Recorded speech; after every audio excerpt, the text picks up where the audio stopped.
ನಾರಾಯಣಂ ಗುಣೈಃ ಸರ್ವೈರ್ವೇದಂ ದೋಷವರ್ಜಿತಂ ಧ್ಯೇಯಂ ಗಮ್ಯಂ ಗುರುಂಶ್ಚಾಪಿ ನತ್ವಾ ಸೂತ್ರಾರ್ಥ ಉಚ್ಯತೆ.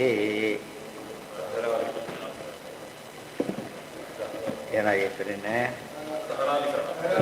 ದಹರಾಧಿಕರಣ ಭಾಳ ವಿಶೇಷವಾದ ಒಂದು ವಿಷಯ ಪ್ರಶ್ನೆಗೆ ಉತ್ತರ ಕೊಡ್ತಾ ಇದ್ದಾರೆ ಇಲ್ಲಿ. ಅದಿಷ್ಟು ಕೂಡ ಎಷ್ಟೇ ಅಧಿಕರಣ,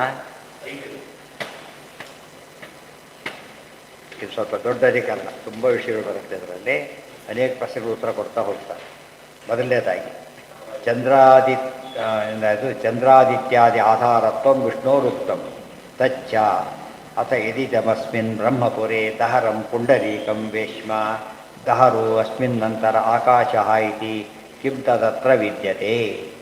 ಚಂದ್ರ ಆದಿತ್ಯ ಆಧಾರತ್ವ ವಿಷ್ಣೋರುಕ್ತಂ. ವಿಷ್ಣು ಚಂದ್ರ ಸೂರ್ಯ ಮೊದಲಾದವರಿಗೆ ಆಧಾರವಾಗಿದ್ದಾರೆ ಅಂತ ಹೇಳ್ತೀರಿ. ಜೊತೆಗೆ ತಚ್ಚ ಅಥ ಯದಿದಮಾಸ್ಮಿನ್ ಬ್ರಹ್ಮಪುರೇ ದಹರಂ ಪುಂಡರೀಕಂ ವೇಶ್ಮ ದಹರೋ ಅಸ್ಮಿನ್ ಅಂತರಃ ಆಕಾಶಃ ಕಿಂ ತದತ್ರ ವಿದ್ಯತೆ. ಈ ದೇಹ ಇದೆ, ದೇಹದೊಳಗೆ ಹೃದಯ ಇದೆ, ಅದರಲ್ಲಿ ಪುಂಡರೀಕ ಕಮಲ ಇದೆ, ಅದರಲ್ಲಿ ಆಕಾಶ ಇದೆ ಅಂತ ಹೇಳ್ತಾರೆ. ಇದೆಲ್ಲ ಹೇಗೆ ಹೇಳ್ತೀರಿ ಅಂತ ಕೇಳ್ತಾರೆ. ಈಗ ಉಭೇ ಅಸ್ಮಿನ್ ದ್ಯಾವಾ ಪೃಥಿವಿ ಅಂತರೇವ ಸಮಾಹಿತೆ ಅಭೋ ಅಗ್ನಿಶ್ಚ ವಾಯುಶ್ಚ ಸೂರ್ಯ ಚಂದ್ರಮಸಾ ಬುಭೌ ವಿದ್ಯುನ್ನಕ್ಷತ್ರಾಣಿ ಇತ್ಯಾದಿನ ಆಕಾಶಶ್ಚ ಪ್ರತೀಯತೆ ಸ ಆಕಾಶೋ ನ ವಿಷ್ಣು. ಅಲ್ಲಿ ಆಕಾಶ ಇದೆ, ಸೂರ್ಯ ಚಂದ್ರ ಎಲ್ಲ ಇದ್ದಾರೆ, ಈಗೆಲ್ಲ ಹೇಳ್ತಾರೆ. ಇದು ವಿಷ್ಣು ಆಗೋ ಚಾನ್ಸ್ ಇಲ್ಲ. ಯಾತಕ್ಕೆ? ಇದಿಷ್ಟು ಕಾರಣ. ಒಂದು ಕಾರಣ. ಇನ್ನೊಂದು ಕಾರಣ ತಶ್ಚಾಂತೆ ಸುಶಿರಂ ಸೂಕ್ಷ್ಮಂ ತಸ್ಮಿನ್ ಸರ್ವಂ ಪ್ರತಿಷ್ಠಿತಂ. ಅದರಲ್ಲಿ ಸುಶಿರ ಅಂತ ಒಂದಿದೆ ಪ್ರತಿ ಆಕಾಶದಲ್ಲಿ, ಅದರಲ್ಲಿ ಎಲ್ಲ ಇದೆ ಅಂತ ಹೇಳ್ತಾರೆ. ಇದರಲ್ಲಿ ವಿಷ್ಣು ಹೇಳೋ ವಿಚಾರ ಸಂಬಂಧಪಟ್ಟ ವಿಚಾರಗಳಲ್ಲ. ಆದ್ದರಿಂದ ವಿಷ್ಣು ಬ್ರಹ್ಮನಲ್ಲ, ಬ್ರಹ್ಮ ಜಿಜ್ಞಾಸ ವಿಷ್ಣು ಜಿಜ್ಞಾಸೆ ಅಲ್ಲ ಅಂತ ಹೇಳ್ತಾರೆ. ಇತಿ ಶ್ರುತೇರಿತ್ಯತಃ ದಹರ ಉತ್ತರೇಭ್ಯ. ಇಲ್ಲ, ದಹರ ಆಕಾಶದಲ್ಲಿರೋದು ಯಾರು ಅಂದರೆ ವಿಷ್ಣುವೇ, ಬೇರೆ ಅಲ್ಲ. ಯಾತಕ್ಕೆ? ಆತ್ಮ ಅಪಹತ ಪಾಪ್ಮ ವಿಜರೋ ವಿಮೃತ್ಯು ವಿಶೋಕಃ ವಿಜಿಗಿತ್ಸಃ ಅಪಿಪಾಸಃ ಸತ್ಯಕಾಮಃ ಸತ್ಯಸಂಕಲ್ಪಃ ಸೋ ಅನ್ವೇಷ್ಟವ್ಯಃ ಸ ವಿಜಿಜ್ಞಾಸಿತವ್ಯಃ ಇತ್ಯಾದಿಭ್ಯಶ್ಚ ಉತ್ತರೇಭ್ಯೋ ಗುಣೇಭ್ಯ ದಹರೇ ವಿಷ್ಣುರೇವಾ. ದಹರಾಕಾಶ ಹೃದಯಾಕಾಶಕ್ಕೆ ಚಿಕ್ಕ ಆಕಾಶ. ಚಿಕ್ಕ ಆಕಾಶ ಅಂದರೆ ಹೃದಯಾಕಾಶ, ಅದು ದಹರ. ಹೃದಯಾಕಾಶ ದೇವರು ಆರಾಧನೆ ಮಾಡಬೇಕು ಅಂತ ಹೇಳ್ತಾರೆ.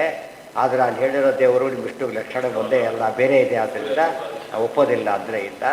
ಮೊದಲಲ್ಲಿರೋದು ವಿಷ್ಣುವೇ. ದಹರೇ ಉತ್ತರೇಭ್ಯ.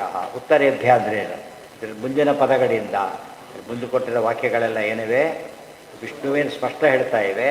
ಆದ್ದರಿಂದ ಜಿಜ್ಞಾಸನಾದ ಬ್ರಹ್ಮ ಹೃದಯಸ್ಥನಾದ ಪರಮಾತ್ಮನೇ ಹೊರತು ಬೇರೆ ಅಲ್ಲ. ಅದನ್ನು ಮತ್ತೆ ಒಂದೊಂದೇ ಸ್ಟೆಪ್ ಕ್ಲಿಯರ್ ಮಾಡ್ತಾ ಹೋಗ್ತಾರೆ. ಯೋ ಅಶನಾಯ ಪಿಪಾಸೆ ಶೋಕಂ ಮೋಹಂ ಜರಾ ಮೃತ್ಯುಮತ್ತೇತಿ ಸಯೇಷ ಸರ್ವೇಭ್ಯ ಪಾಪ್ಮಭ್ಯ ಉದಿತಃ ಇತ್ಯಾದಿರ ವಿಷ್ಣೋರೇಭೈತೆ ಗುಣಾಃ. ಅಲ್ಲಿರೋದು ಹೇಗಿದ್ದಾನೆ ಗೊತ್ತಾ?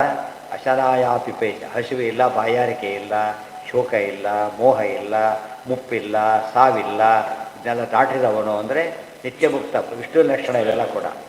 ಸೈವ ಸರ್ವೇಭ್ಯ ಪಾಪಭ್ಯ ಉದ್ಯ ಎಲ್ಲ ನಿರ್ದೋಷವು. ಪಾಪ ಅಂದರೆ ದೋಷ, ಸಕಲ ಪಾಪಗಳನ್ನು ದೂಷಾರವನು ಅಂತ ಹೇಳ್ತಾ ಇದ್ದಾರೆ. ಇತ್ಯಾದಿನ ವಿಷ್ಣೋರೇವಹಿ ತೇ ಗುಣಾಃ. ಇವೆಲ್ಲ ಯಾವ ಗುಣಗಳಿವೆಲ್ಲ ಕೂಡ ನಿರ್ದೋಷತ್ವ ಇತ್ಯಾದಿಗಳೆಲ್ಲ ವಿಷ್ಣುವಿನ ಗುಣಗಳಾದ್ದರಿಂದ ದಹರಾಕಾಶದಲ್ಲಿರ್ತಕ್ಕಂಥವ್ರು ಯಾರೋ ವಿಷ್ಣುವೇ. ನಿತ್ಯ ತೀರಡಾಶರಾಯಾದಿ ಏಕಏವ ಹರಿ ಸ್ವತಃ. ಅಲ್ಲ ರೀ, ಮುಕ್ತಿರಿಗೂ ಇರೋದಿಲ್ವಲ್ಲ ಹಸಿವು ಬಾಯಾರಿಕೆ ಅಂದರೆ ಅಲ್ಲ. ನಿತ್ಯ ಅನಾದಿ ಕಾಲದಿಂದ ಅನಂತ ಕಾಲದವರೆಗೂ ಕೂಡ ಹಸಿವು ಬಾಯಾರಿಕೆ ಇಲ್ಲದವ್ರು ನಾರಾಯಣ, ಸ್ವಾತಂತ್ರ್ಯ ಪರಮಾತ್ಮ ಒಬ್ಬನೇನೆ. ಇವ್ರು ಮುಂದಾದವರು ಅಷ್ಟೇ. ಒಂದು ಕಾಲಕ್ಕೆಲ್ಲ ಇತ್ತು, ಮುಂದಾದವರು. ಆದರೆ ದೇವರಿಗೆ ಹಾಗೆ ವಿಷ್ಣು ನಿತ್ಯ ಅಂತ ಹೇಳಿರೋದ್ರಿಂದ ವಿಷ್ಣುವೇ ಆಗಿದ್ದಾನೆ. ಸಾಪೇಕ್ಷ ನಿರಪೇಕ್ಷಂ ಸ್ವೀಕರ್ತವ್ಯಂ. ಮತ್ತು ನಿಯಮೈಕ ಸಾವಕಾಶ ನಿರವಕಾಶಗಳು ಬಂದಾಗ ಯಾವುದು ಪ್ರಧಾನ? ಪ್ರಧಾನ. ಅದೇ ರೀತಿ ಸಾಪೇಕ್ಷ ನಿರಪೇಕ್ಷ ಬಂದಾಗ ಯಾವುದು ಪ್ರಧಾನ? ನಿರಪೇಕ್ಷ ಪ್ರಧಾನ. ಅದೇ ಸಾಪೇಕ್ಷ ನಿರಪೇಕ್ಷಯೋ ಚ ನಿರಪೇಕ್ಷಂ ಸ್ವೀಕರ್ತವ್ಯ. ನಮಗೆ ಮೊದಲನೇದಾಗಿ ಯಾವಾಗಲೂ ಇಲ್ಲ, ಮತ್ತು ಸ್ವಂತ ಬಂಧು ಇಲ್ಲ, ದೇವರು ಕೊಟ್ಟೆ ಬರೋದು ನಮಗೆ. ದೇವರು ಹಾಗಲ್ಲ, ನಿರಪೇಕ್ಷನಾಗಿ ಮುಕ್ತನಾಗಿದ್ದಾನೆ, ಯಾರೂ ಡಿಪೆಂಡೆನ್ಸ್ ಇಲ್ಲ, ನಿತ್ಯ ಮುಕ್ತನಾಗಿದ್ದಾನೆ. ಇನ್ನು ತೊಗೊಳ್ಬೇಕು. ಮನುಷ್ಯ ಅಂದರೆ ಸಾಮಾನ್ಯ ಏನು ತೊಗೊಳ್ಬೇಕು? ಹಾಲು ಅಂದರೆ ಏನು ಅರ್ಥ? ಹಾಲು ಅಂತಲೇ ಅರ್ಥ. ಯಾವಾಗ ಅದು ಪ್ರಾಬ್ಲಮ್ ಬಂತು ಅವಾಗ ಏನು ಮಾಡ್ತಾರೆ, ಈ ಹಾಲು ಸೇರಿಸ್ಬೇಕಾದ್ರೆ ಬರೀ ಹಾಲಿಗೆ ಹಾಲು ಇಲ್ಲ, ಕಾಯಿ ಹಾಲು ಸೇರಿಸ್ಬೇಕು, ಕಾಯಿ ಹಾಲು ಗಿಡದ ಎರಡು ಸೇರಿಸ್ಬೇಕು. ಅದಕ್ಕೆ ಬರೀ ಹಾಲು ಅಂದರೆ ಏನರ್ಥ, ಇನ್ನೂ ಹೇಳೋದ ಶುದ್ಧ ದೇಶಿ ಹಸುವಿನ ಹಾಲು ಅಂತಾನೆ ಅರ್ಥ. ಈಗೆಲ್ಲ ಬದಲಾಗಿಬಿಟ್ಟಿದೆ. ಹಿಂದಿನ ಕಾಲಕ್ಕೆ ಇವತ್ತು ಹಾಲು ಅಂದರೆ ಡೈರಿ ಹಾಲು ಅಂತಾರೆ, ಇವತ್ತಿನ ಕಾಲದ ಅರ್ಥ ಬೇರೆ ಆಗುತ್ತೆ. ನಿಜವಾದ ಅರ್ಥ ಶುದ್ಧ ದೇಶೀಯ ಹಸುವಿನ ಹಾಲು, ನೀರು ಹಾಕ್ತಾ ಇರೋ ಹಾಲು, ಹಾಗೆ ಕರೆದಂತಿರೋದು. ಅಭಿಷೇಕ ಕಾರ್ಯ ಕಾಯಿಸ್ಕೂಡ ಕಾಯಿಸಿಲ್ಲ, ಇವೆಲ್ಲ ಅಂಡರ್ಸ್ಟುಡ್. ಅಭಿಷೇಕಕ್ಕೆ ಹಾಲು ತಗೊಂಬ ಅಂದರು. ಇಷ್ಟು ಅರ್ಥ ಬೇಕು ಅದಕ್ಕೆ. ಯಾರು ಏನು ಹೌದು, ಅದು ಶುದ್ಧ ಹೇಳಿ. ಈ ಹಸು ಗೋ ಹಸು ಇದೆ, ಬೇರೆ ರಾಜ್ಯ ಅಂತ ಕರೆಯೋದಿಲ್ಲ. ಅರ್ಥ ಆಯ್ತಾ? ಇವೆಲ್ಲ ಯೋಚನೆ ಮಾಡಿದರೆ ಮುಖ್ಯಾರ್ಥನೇ ಬೇರೆ ಅರ್ಥ ಹೇಳಬಾರ್ದು. ಸತ್ಯಕಾಮೋ ಅಪರೋ ನಾಸ್ತಿ ತಮೃತೆ ವಿಷ್ಣುಮವ್ಯಯಂ ಸತ್ಯಕಾಮತ್ವಮನ್ಯೇಷಾಂ ಭವೇತ್ ತತ್ ಕಾಮ್ಯಕಾಮಿತ. ಸತ್ಯಕಾಮ ಎಂಬ ವ್ಯಕ್ತಿ ವಿಷ್ಣುವಿನ ಬಿಟ್ಟರೆ ಬೇರೆ ಯಾರೂ ಇಲ್ಲ. ಸತ್ಯಕಾಮ ಅಂದ್ರೇನು? ಎಲ್ಲ ಕಾಮನೆಗಳನ್ನು ಪೂರೈಸಿದವನು ಅಂದರೆ ನಿತ್ಯ ತೃಪ್ತ ಅಂತ. ಸತ್ಯಕಾಮ ಇಟ್ಟುಕೊಂಡ್ರೆ ನಿತ್ಯ ತೃಪ್ತ. ನಿತ್ಯ ತೃಪ್ತ ಅಂಬೋದು ಯಾರು? ವಿಷ್ಣು ಒಬ್ಬರೇ, ಯಾರೂ ಇಲ್ಲ. ಸತ್ಯಕಾಮೋ ಅಪರೋ ನಾಸ್ತಿ ತಮೃತೆ ವಿಷ್ಣುಮವ್ಯಯಂ. ವಿಷ್ಣುವಿನ ಹೊರ ಸತ್ಯಕಾಮ ಅಂತ ಬೇರೆ ಯಾರು? ಎಲ್ಲ ಯಾರ ಕಾಮನೆಗಳು ಎಲ್ಲವೂ ಕೂಡ ಯಾರಿಗೆ ಸತ್ಯವಾಗಿದೆಯೋ ಅವನ್ಯಾರೋ ಅವನು ಸತ್ಯಕಾಮ. ಅದಕ್ಕೆ ನಾನವಾಪ್ತಂ ಅವಾಪ್ತವ್ಯಂ ವರ್ತಯೇವ ಚ ಕರ್ಮಣಿ. ನಾನು ಬರಬೇಕಾದಿಲ್ಲ, ಆಗಿರೋದು ಯಾವುದೂ ಇಲ್ಲೇ ಇಲ್ಲ ಅಂದಮೇಲೆ ನಾನು ಪೂರ್ಣ ಅಂತ. ಸತ್ಯ ಬಿಡಿದವ್ರು ಭಕ್ತರು ಪೂರ್ಣರಾಗ್ತಾರಲ್ಲ ಅಂತ ಕೇಳಿದರೆ ಅನ್ಯೇಷಾಂ ಭವೇತ್ ತತ್ ಕಾಮ್ಯ ಕಾಮಿತ. ಅನುಗ್ರಹ ಬೇಕು.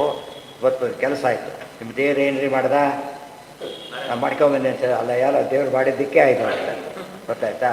ನಿಂದು ಇದೇ ಮಾಡೋದ ಎಲ್ಲ ಕಡೆ ಯಾಕೆ ಮಾಡ್ಕೊಂಡಿಲ್ಲ ಆಗಿದ್ರೆ ನೀನೀಗ ನಮ್ಮಲ್ಲೇ ಉತ್ತರ ಸಿಗುತ್ತೆ. ಯಾಕಂದ್ರೆ ನನ್ನಿಂದ ಎಲ್ಲ ಆಯಿತು ಅಂತ, ನಿನ್ನಿಂದ ಅವತ್ತು ಫೇರಾಗಿತ್ತಲ್ಲ ಅದಕ್ಕೆ ಅಂತ ಕೇಳಬೇಕು. ಈಗ ಏನು ಹೇಳ್ಬೇಕು ಅವನೀಗ? ಅದೇ ಹೇಳಿದ್ದು. ಯತಿರಾಮ ರಭವ್ಯತ್ ಸರಿ ಕಥವಶ್ಯ ವಶೇ ಜಗದೇತದವು ಯತಿರತ್ರ ಸಸ್ಯ ವಶೇ ಸಕರಂ ಕಥವ್ಯ ನಿತ್ಯ ಸುಖಂ ನಭಬೇಕು.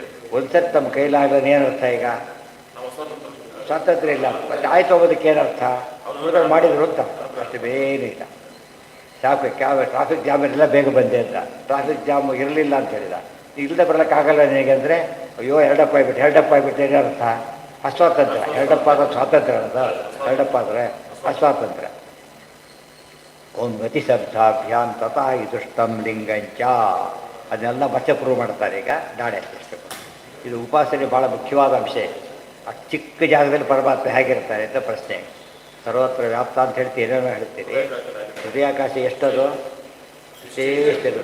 ಅದರಲ್ಲಿ ಹೇಗಿರ್ತಾರೆ ಪರಮಾತ್ಮ? ಆದ್ದರಿಂದ ಬೇರೆಯವ್ರನ್ನೇ ಜಾಗ, ದೇವರು ವಿಷ್ಣು ಅಲ್ಲ ಅಂತ ಎಲ್ಲ ಸೇರಿಸ್ತಾರೆ. ಅದಿಷ್ಟು ಹೇಳಿ ಕ್ಲಿಯರ್ ಮಾಡಿ. ಓಂ